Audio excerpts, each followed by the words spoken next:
You own your own home and I'm a renter and I'm gonna end up $10 million better off than you are over the next 30 years. Let me show you how that's gonna happen. We have a couple earning $500,000 worth of combined income. They have no kids and they have no other debts. If they go to the bank, they can borrow $2.6 million as an owner-occupier and they can borrow $3.6 million as an investor, and they can be paying $1,500 per week in rent to be able to get this $3.6 million.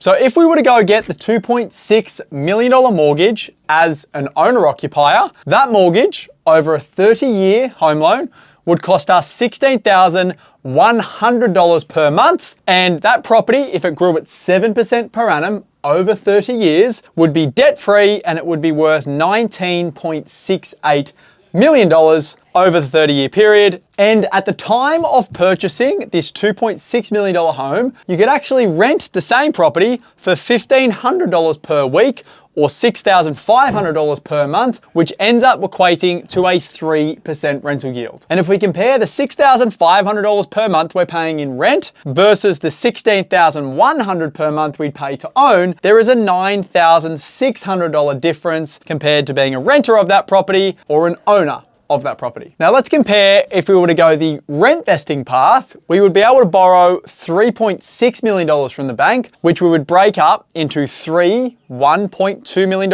investments. The mortgage repayments on that $3.6 million of debt would be $22,290, and we would also have our $6,500 per month in rent, which would take our grand total to $28,790. So now we've got our $22,290 per month in repayments plus our $6,500 per month in rent, which takes our total out-of-pocket expense to $28,790. But because these three investment properties totaling $3.6 million are bringing in rental income at 5.5%, this is what the rental yield is, that means we're bringing in $16,500 per month in rental income, which comes off our $28,790 of expenses, which then leaves a difference of $12,290, which is $3,900 better off than if we were to own the $2.6 million house. And I haven't even gotten into the juicy part yet. If we also assume that the $3.6 million worth of assets also grows at 7% per annum, just like the $2.6 million home did, the $3.6 million over 30 years then turns into $29.2 million worth of assets, which is nearly $10 million more than our $2.6 million home turns into over the same period of time. So let's compare the two side by side. In the owner-occupier example, we've purchased the $2.6 million house. Over 30 years, we've paid that house down to zero and it's grown to be worth $19.8 million. Pretty good outcome. We're debt-free and we've got $19.8 million of capital. It's cost us $6,100 per month to be able to pay that down to zero, and we're now debt-free with a home that's worth $19.8 million.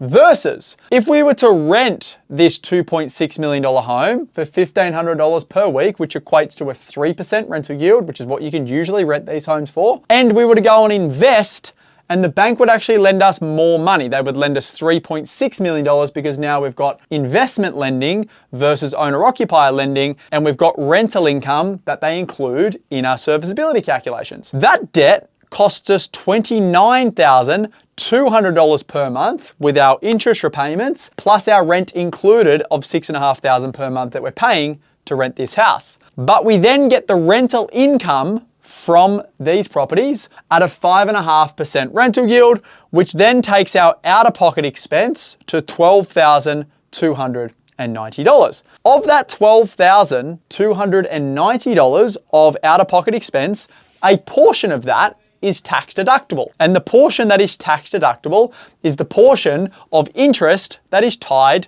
to the $3.6 million worth of investment debt. Now I've equated that is roughly $5,790. And because our combined incomes are $500,000 and we're paying tax at 47 cents in the dollar, we then get a tax deduction of $2,790. $1,020, which takes our out-of-pocket expense to $3,000, which then means our total out-of-pocket expense is $9,570 because we've gotten our tax deduction, which has then come off this total amount. Now, $9,570 is $6,500 less than what it costs to own the $2.6 million house, and we've got $3.6 million in assets, and we're still living in the $2.6 million house, but we're renting it. It equates to $78,000 a year better off rent vesting than owner occupying. Now, over 30 years, this $78,000 a year better off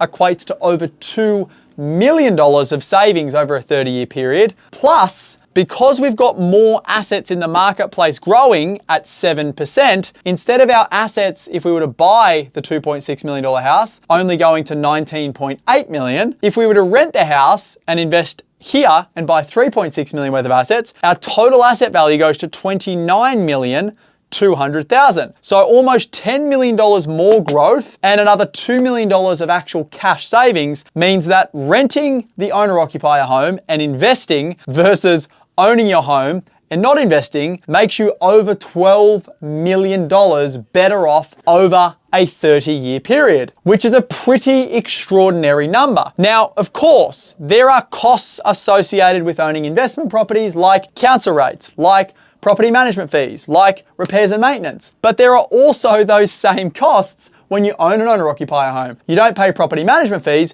but you pay council rates, you pay repairs and maintenance, you do improvements to the property. The difference between paying expenses relating to the investment properties versus paying expenses related to your owner-occupier property is you get a tax deduction on any money that you spend on your investment property versus not getting a tax deduction on any money you spend on your owner-occupier property. And I haven't even considered all of the depreciation benefits you'd get on an owner-occupier property either. So it's probably more than $12 million you'd be better off. So if you are earning over $190,000 a year in Australia and you are paying 47 cents in the dollar on tax, it does not make any sense to go and get a huge owner-occupier mortgage that you have to pay for with after-tax income after you've already given 47% of your income to the ATO. It makes a lot more sense to invest in assets that are tax deductible and then rent that owner-occupier home for a fraction of what it costs the owner of that property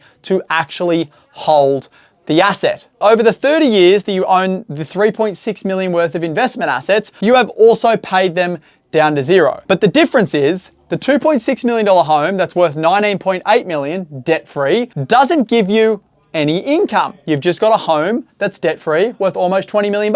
We've paid the investments down over 30 years. They're now worth almost $30 million, but these are now giving you an income. And even if we said they're giving you a 2% rental yield on the total amount, so it's almost $30 million, 2% would almost be $600,000 worth of income. That means these properties are not only worth more, you're not only $12 million better off over 30 years, but now you've got $30 million worth of assets giving you $600,000 a year of income versus a home worth $19.8 million giving you zero income, and you would have to sell it to go and invest in other assets that would actually give you income. So you would still have a rental expense on this side of the scenario, but you'd be paying for the rent with the $600,000 of income that the properties are giving you, and you would have a huge amount of cash left over to go and do whatever you want with. So this here is what freedom looks like. This here is what a trap looks like. People trap themselves to a 30-year mortgage, and at the end of the 30 years, they get nothing for it other than a home that they don't have to pay for every single week. Whereas when you invest and you rent your home,